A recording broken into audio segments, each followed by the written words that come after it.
श्री लक्ष्मी। इसी दिन समुद्र मंथन के समय क्षीर सागर से लक्ष्मी जी प्रकट हुई थीं और भगवान विष्णु को अपना पति स्वीकार किया था। कथा इस प्रकार है।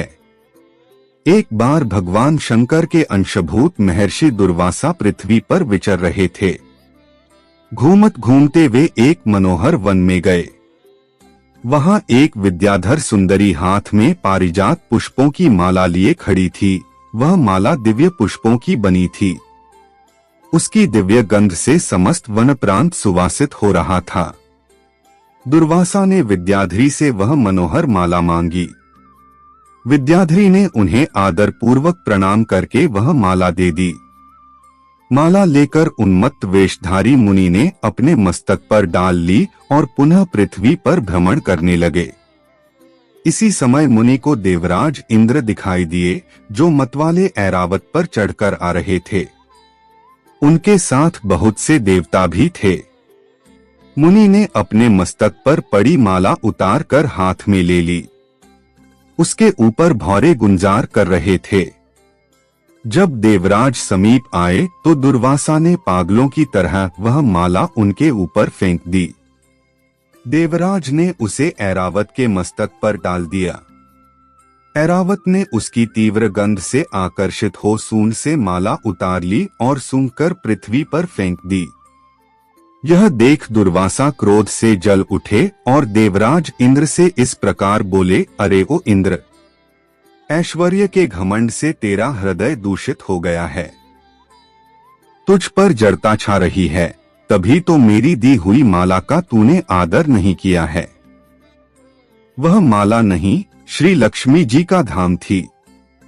माला लेकर तूने प्रणाम तक नहीं किया। इसलिए तेरे अधिकार में स्थित तीनों लोकों की लक्ष्मी शीघ्र ही अदृश्य हो जाएगी। यह शाप सुनकर देवराज इंद्र घबरा गए और तुरंत ही ऐरावत से उतरकर मुनि के चरणों में पड़ गए।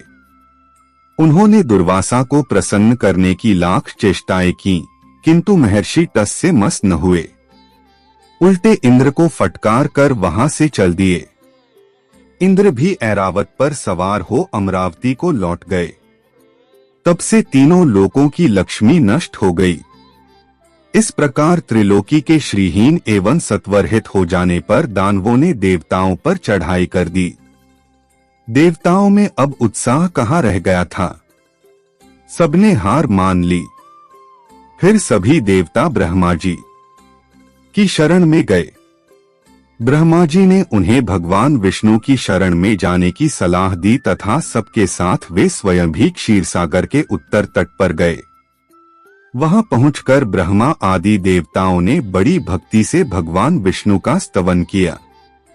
भगवान प्रसन्न होकर देवताओं के सम्मुख प्रकट हुए। उनका अनुपम तेजस्वी मंगलमय विग्रह देखकर देवताओं ने पुनः स्तवन किया। जब भगवान ने उन्हें क्षीरसागर को मथने की सलाह दी और कहा, इससे अमृत प्रकट होगा।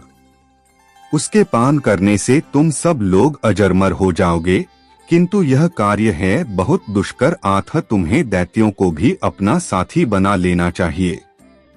मैं तो तुम्हारी सहायता करूंगा ही। भगवान की आज्ञा पाकर देवगण दैत्यों से संधि करके अमृत प्राप्ति के लिए प्रयास करने लगे।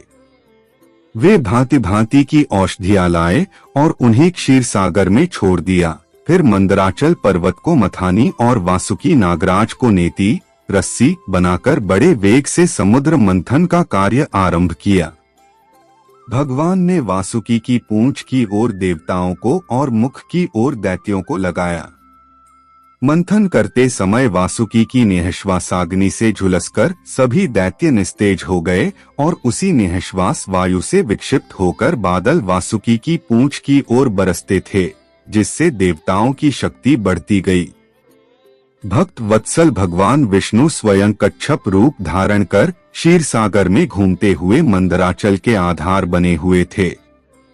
वे ही एक रूप से देवताओं में और एक रूप से दैत्यों में मिलकर नागराज को खींचने में भी सहायता देते थे तथा एक अन्य विशाल रूप से जो देवताओं और दैत्यों को दिखाई नहीं देता था, उन्होंने मंदराचल को ऊपर से दबा रखा था। इसके साथ ही वे नागराज वासुकी में भी बल का संचार करते थे और देवताओं की भी शक्ति बढ़ा रहे थे। इस प्रकार मंथन करने पर क्षीरसागर से क्रमशः कामधेनु, वारुणी देवी, कल्पवृक्ष और अप्सराएं प्रकट हुई। इसके बाद चंद्रमा निकले, जिन्हें महादेव जी ने मस्तक पर धारण किया। फिर विष प्रकट हुआ, जिसे नागों ने चाट लिया। तदनंतर अमृत का कलश हाथ में लिए धन्वंतरी का प्रादुर्भाव हुआ। इससे देवताओं और दानवों को भी बड़ी प्रसन्नता हुई। सबके अंत में क्षीर समुद्र से भगवती लक्ष्मी देवी प्रकट हुई। वे खिले हुए कमल के आसन पर विराजमान थीं। उनके अंगों की दिव्य कांति सब ओर प्रकाशित हो रही थी। उनके हाथ में कमल शोभा पा रहा था। उनका दर्शन कर देवता और महर्षिगण प्रसन्न हो गए। उन्होंने वैदिक श्री सूक्त का पाठ करके लक्ष्मी देवी का स्तवन करके दिव्य वस्त्राभूषण अर्पित किए। वे उन दिव्य वस्त्राभूषणों से विभूषित होकर सबके देखते देखते अपने सनातन स्वामी श्री विष्णु भगवान के वक्षस्थल में चली गई। भगवान को लक्ष्मी जी के साथ देखकर देवता प्रसन्न हो गए।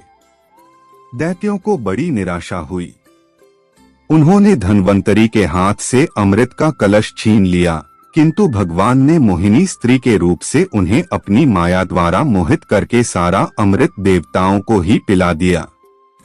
तदनंतर इंद्र ने बड़ी विनय और भक्ति के साथ श्री लक्ष्मी जी ने देवताओं को मनोवांछित वरदान दिया।